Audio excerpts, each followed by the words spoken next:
You will often hear older people like myself talking about the past and saying how good it was. And it really was. People have changed so much since those days. Modern society the individuals become more insular. They don't mix anymore. Everyone's in their own little groups, and the only time you can meet new people is normally through work, or if you're lucky through some sort of dating website, which I don't bother about. Don't really trust them, to tell you the truth. So I thought I'd do my talk today on life in the past, in the 50s, that's when I was born, 1951, to give you an insight on how much we've changed. In those days, of course, we didn't have gas cookers, electric cookers, no TVs. We had the radio.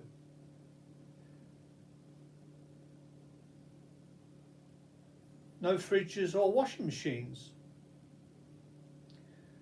We used to get our milk delivered every day, fresh, by the milkman. And he used to put it outside, outside every house in those days. You had a piece of metal for wiping the mud off your boots, because the houses were built around 1850, 1860 in London. And there was a lot of mud around in those days. You didn't have paving stones everywhere and tarmac streets. No, you got muddy boots or muddy shoes, so you had to clean them before coming into the house. Hence the boot wipe made of cast iron, which was stuck into the wall. And every week the coal man would come around, big lorry, and he'd be black as the ace of spades with coal, and they would take it through the house, a big bag of coal, maybe 2 bags of coal, take it through the house to the backyard where we would have our coal bin or whatever you like to call it, and he would put it in there. And in some places they had what they call a coal hole, which is in front of the house, and they would lift up the metal lid from the coal hole. This is in the street we're talking about here, and pour the coal straight down into the basement. We had that in our previous house, in fact, so they didn't need to walk through the house, you see. Everything was at a slower pace in those days, which is wonderful.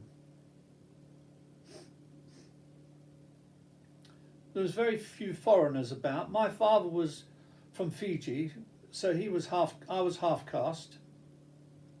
Also, we had Spanish blood. A lot of Fijians have. I remember on a Sunday, everything was shut. It was so peaceful. And my mother would sometimes be taken out by her then boyfriend, as my dad died when I was 7. And they wouldn't get back to maybe, I don't know, 9, 10 o'clock the next morning. But I used to wake up maybe 6 o'clock in the morning, and I used to look out my bedroom window, and I used to feel fear because there wasn't a sound. There wasn't anybody around, and in those days there were few cars, which was wonderful to see a street which is empty, devoid of cars. To actually get to see the pavings, to actually see the side of the street where the pavement starts. Anyway, I'll never forget that, being scared, thinking that everyone had died or everyone had left the planet and I was the only one left. And I remember also, this is London we're talking about, in the early 50s. We didn't have electric in our house. We had gas, so we had gas lighting. Where the fireplace goes, you would have 2 gas lights, one on either side of the wall, and you would have to light them with a match.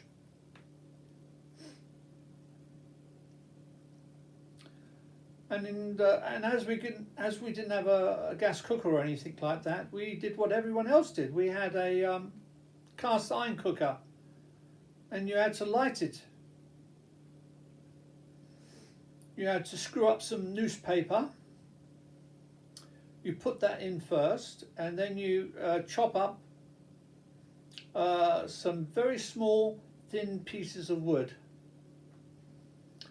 and put that on top of the newspaper. And then you chop up some more wood, which is much thicker, maybe an inch thick.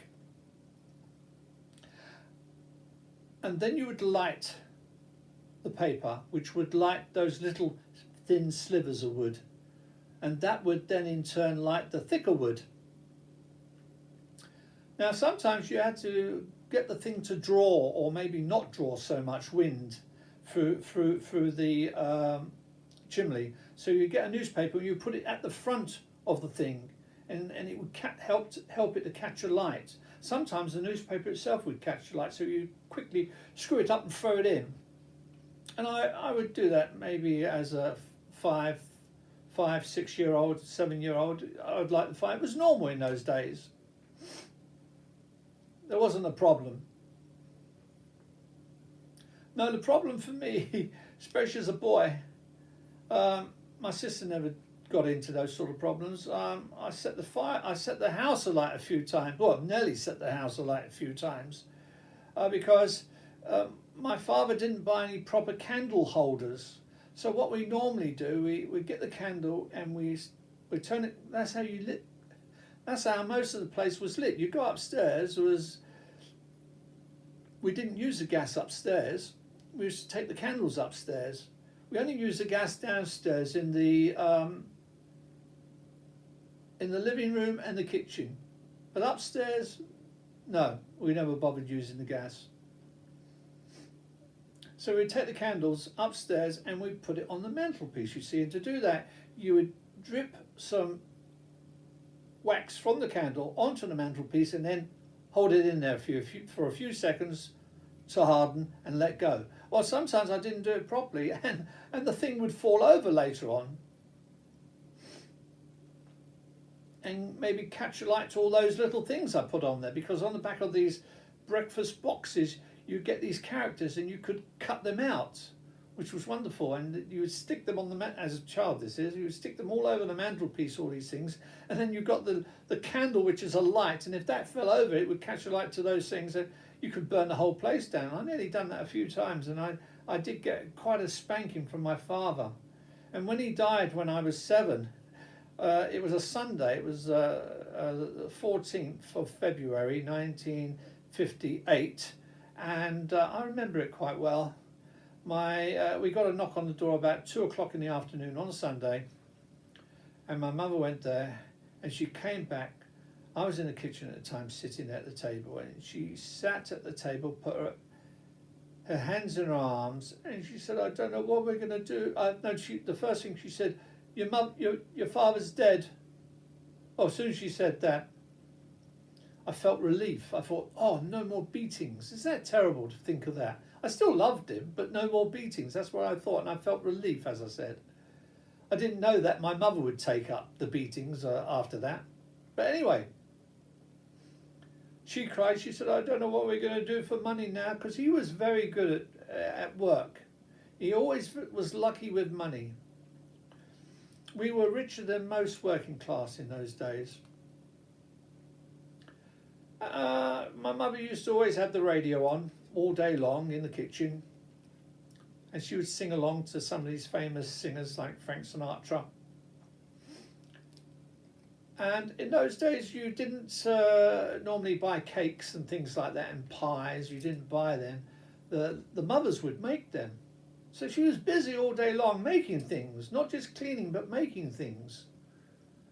And I'd be standing there sometimes, and after she's put all the cake mix to be into this thing to put in the oven to cook into a cake, I would run my finger around the bowl and eat the cake mix. Oh, that was so tasty.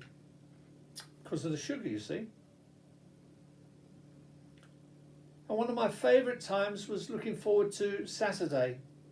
I'd get up really excited. It was like Christmas every Saturday, because Saturday was the day I go to the movies at the Picture House, and so I would get to the movies. Let's see, I think it started at 9:30. It started at 9:30 and finished about 11:30. The movies. Well, let's say the doors opened at 9:30. They probably started showing the movies around 10 o'clock. And it probably finished about 11:30, I should imagine. So that's an hour and a half of movies. And there would always be these cliffhanger movies, Rocket Man and things. It would show you him being killed in some way. But the next time, they show the next clip after that, the following week, he never got killed at all, and they sort of cheated on that bit. Suddenly he would kick the gun out of the person's hand and escape death. That was the most unfair, them doing that. That was cheating. But anyway, we enjoyed it. But we were treated like, even though we were all commoners, as children, boys and girls, we were treated like royalty. You'd go to that picture house and the flunky would be standing there with his cap on and his beautiful long coat going virtually down to his ankles, and it would be double-breasted like this, and it had these brass buttons. Oh, he looked so good, and he would open a door for us, even though we were children. And then we could buy some popcorn. Everything was quite cheap, so we could buy some popcorn. And of course the noise, which I didn't notice because I was making a noise as well, shouting and screaming and things like children do, which these days, of course, I can't stand. But afterwards, I would I'd walk to the pie and mash shop, and on the way I would stop off at my favourite place, which said 99 ice cream. And the 99, it was a whipped ice cream which came out of the machine, soft ice cream, and then you would get this flake, this chocolate flake, and stick it in the top. For me, that was heaven. And I would walk to the pie and mash shop, eating that thing. I'm in heaven all the way. Then I get to the pie and mash shop, and there'd be old people in there as well as young people. And I would order pie and mash twice, please. So I'd have 2 pies and 2 mash on my plate. And then they would have, they call the liquor sauce, which is the green sauce. I forget what's in it now, but partly flour to thicken it. And then you put salt and vinegar on the thing, and lots of vinegar. And the old people with no teeth would be sitting in there, very old, and they would be eating the jellied eels. Now they could eat the jellied eels because they were chopped up eels in jelly. They could eat that because you didn't need teeth for that. It just fell apart in your mouth, and it was so salty. Only old people could eat it. Us young people with our taste buds, there's no way we could eat such stuff like that. Ugh, disgusting. And an eel, I mean, that reminds me of snakes. I wouldn't want to eat a jellied eel. Anyway, as I said, you cannot believe how wonderful. Oh yeah, we didn't just walk into the cinema. We would all queue up outside on a Saturday morning, be queuing there, a long queue of kids, waiting to be let in. Then at 9:30, I think, the doors would open and we would go in. And in those days, of course, they had the girl, the usherette, who would go up and down the aisle with all these wonderful things for sale, and she'd have a little light there so you could see what she's selling in the dark, and you could buy your popcorn and things there. Yeah. And in those days, of course, because we had little money, and you could go into a cinema, and these cinemas were huge. They were built in the 30s, and they were like that. Some of them were called palaces, and they were like a palace inside. You could go in the cinema when the first film starts. I'm not talking about the children's films now. I'm talking about the proper movies, and I think they started the cinema around 2 o'clock in the afternoon. You could sit there and you go through the adverts, and also there was a newsreel, and that was exciting as well, watching the newsreel. Because don't forget, we didn't have TVs, so people used to watch the newsreels to find out what's going on. Then after that, you would watch the B movie. And just a reminder, if you like my videos, please give me a thumbs up and hit the subscribe button. Thank you. And in the middle of the B movie, they would have intermission. You could buy yourself a chocolate or something. I remember in those days we used to have ice cream with chocolate around the edge. I don't see that anymore. Choc ice, we used to call it.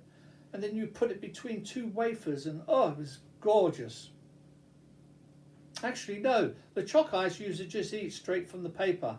But the other ice, the block of ice, ice cream, you would put that between two wafers and eat it. That was nice. I haven't had any of those things. I don't know if they still do them in this day and age. But anyway,